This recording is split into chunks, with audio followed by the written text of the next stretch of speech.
di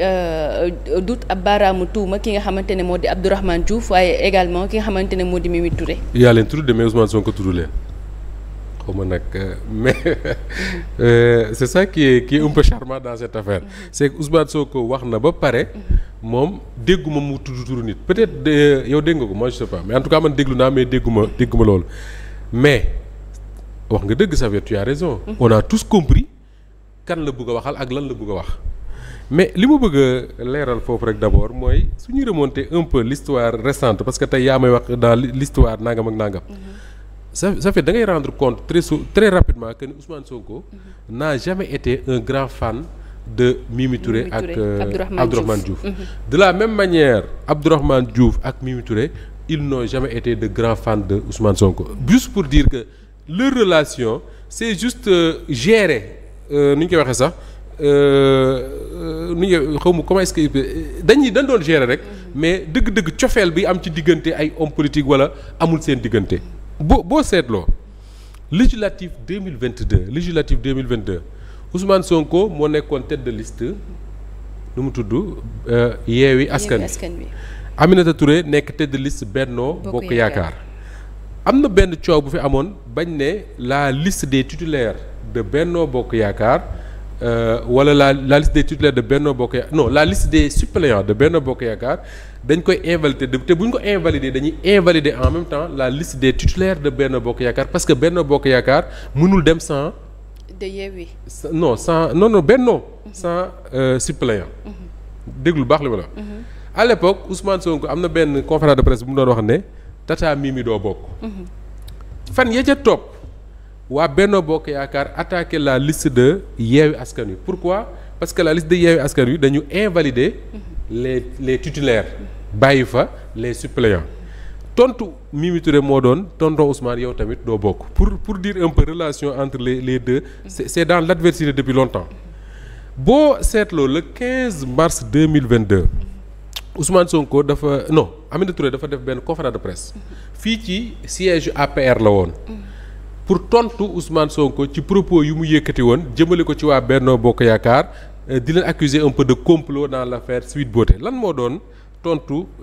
Aminata Touré dafa wax ne ce n'est pas Benno Bokk Yaakaar qui tient le carnet de rendez-vous de Sweet Beauté maanaam carnet de rendez-vous Sweet Beauté ba ngay bindu pour wax ne da nga faa bëgg a ñëw ñu maase la ou je ne sais quoi Aminata Touré doon wax ne c'est pas Benno Bokk Yaakaar moo ko yore woon. loolu da ci doon tontu Ousmane Sonko ci wax ju mu waxoon jëmale ko ci Macky Sall ak waa Benno Bokk Yaakaar mais pour wax la les hommes politiques seen relation c'est en dents de scie c'est selon les intérêts du moment bi ñu demee ba ñu dem élection législative Benno Bokk Yaakaar am benn nombre député waa Yewwi Askan Wi am benn nombre député ñu xaw a nekk en ballottage je crois que benn député rek moo taxoon Benno am majorité te Pape Diop moo jóge ci kaawam dem ci kaawu Benno à travers le député Moussa Diakhaté ñii ëppalee ñee benn mais même nombre député bi la ñu amoon parce que Aminata Touré su féete woon fii balance bi féete fii su féetee fële balance bi dem fii ba ñu demee assemblée nationale boobu sax veille màggal de Touba la woon ñuy fal président assemblée Macky Sall dem tànn nu mu tudd waa ji Amadou Mame Diop à la place de Mimi Touré combat commencé entre waa Benno Bokk Yaakaar ak Mimi Touré bi ñu demee ba waa Benno commencé di attaquer Mimi Touré dañ ko doon sax saaga ci réseaux sociaux yeeg di ko menacer le 3 mai 2023 Ousmane Sonko dafa def benn post ci page Facebook am la mu ca wax mooy Pastef le parti Pastef les patriotes par ma voix dénonce vigoureusement les menaces et insultes dont est victime Madame Aminata Touré. Elle peut compter sur notre soutien actif et même physique. Donc ki mu doon attaquanteel quelques mois avant en 2022 ba ñuy nu ñu koy waxee sax xasante kooku Ousmane Sonko en mai 2023 nee na ko ñun dañ lay soutenir parce que waa Benno ñu ngi lay attaqué loolu moo tax ma ne la les hommes politiques seen ànd c'est selon les intérêts du moment. Mais entre Ousmane Sonko ak Aminata Touré ça n'a jamais été le grand amour. Il faut le dire boo jëlee le cas de Abdourahmane Diouf en juillet 2022 dañu jëm élection législative ñoom ñu créé benn liste bu tudd Aar Sénégal Ousmane Sonko yëkkati ay kàddu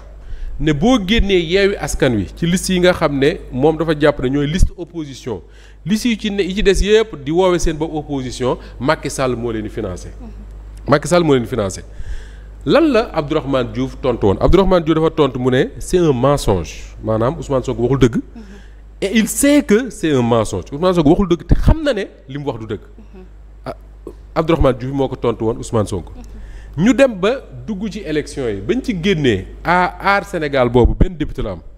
bañ laajee Abdourahmane Diouf lan moo tax Aar Sénégal li mu yaakaaroon amu ko mu ne Aar Sénégal a perdu à cause de Ousmane Sonko. Ousmane Sonko moo tax waa Aar Sénégal ñàkk parce que moom moo leen accusé ne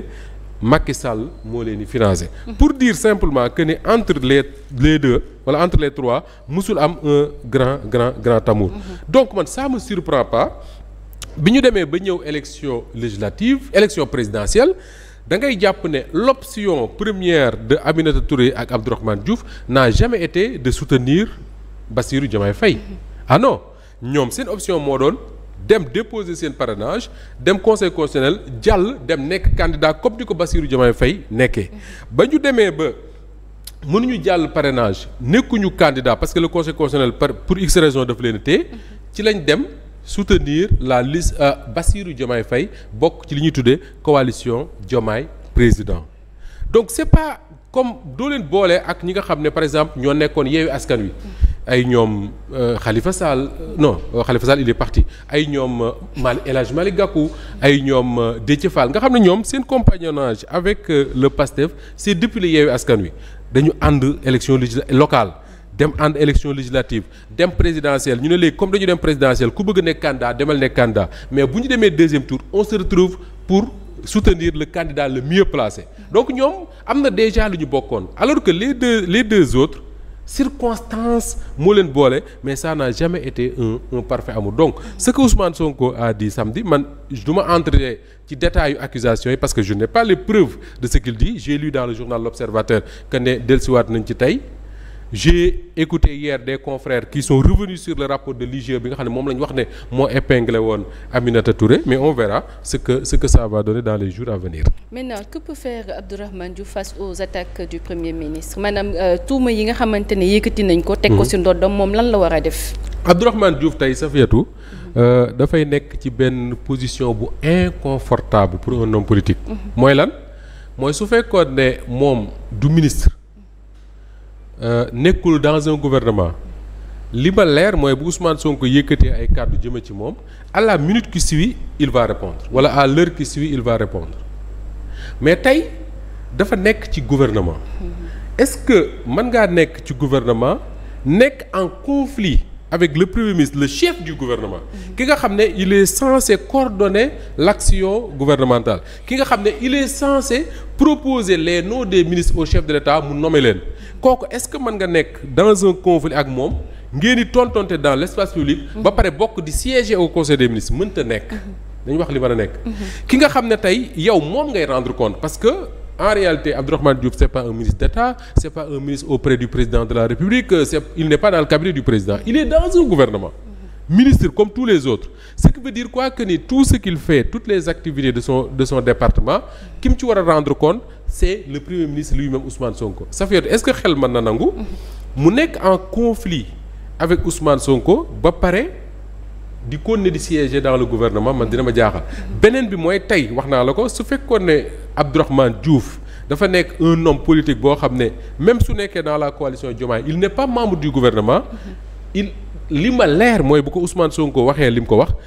minute ba ca topp wala heure ba ca topp wala en tout cas fan ya ca topp di nga dégg mu tontu ko mais là il est dans une position inconfortable parce que tontu Ousmane Sonko mooy génnam ci gouvernement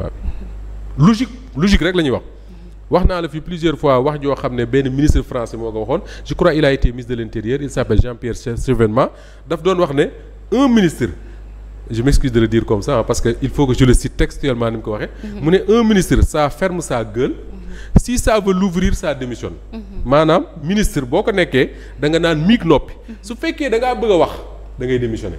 moom noonu la jàppe woon fonction ministérielle donc Abdourahmane Diouf tey il est dans cette position là position bi mu nekk mooy il est obligé mu noppi su tontoo je vois mal le président de la République lui-même Bassirou Diomaye Faye di seetaan un membre du gouvernement di tontonte ak le premier ministre bi nga xam ne moom moo ko tànn moo tax ma ne la il est dans une position inconfortable et je vois pas comment il va prendre la parole et pourtant Safiatou yaa ngi may laaj qu'est-ce qu'il peut faire mais li leer mooy ce qu'il veut faire mooy seetal deram parce que loolu moom un homme politique même man mii sax bu ñu yëkkati woon yenn kàddu yu jëme ko ci man venant du premier ministre bi nga xam ne c'est lui le patron du gouvernement moom mooy coordonner l'action du gouvernement ku nekk li ngay def il est censé le savoir su yëkkatee yooyu jëmee ko ci yow mais le minimum que tu puisses faire mooy setal sa bopp mais tey jii Abdourahmane Diouf malheureusement pour lui pour setal boppam il faut qu'il démissionne du gouvernement mais bu démissionné wul du gouvernement ba pare di tontonte ak Ousmane Sonko je vois mal le président Bassirou Diomaye Faye mu toog di seetaan. d'accord ñu dem sax déjà directement si président Bassirou Diomaye Diakhar Faye problème bi naka la koy est-ce que du doon benn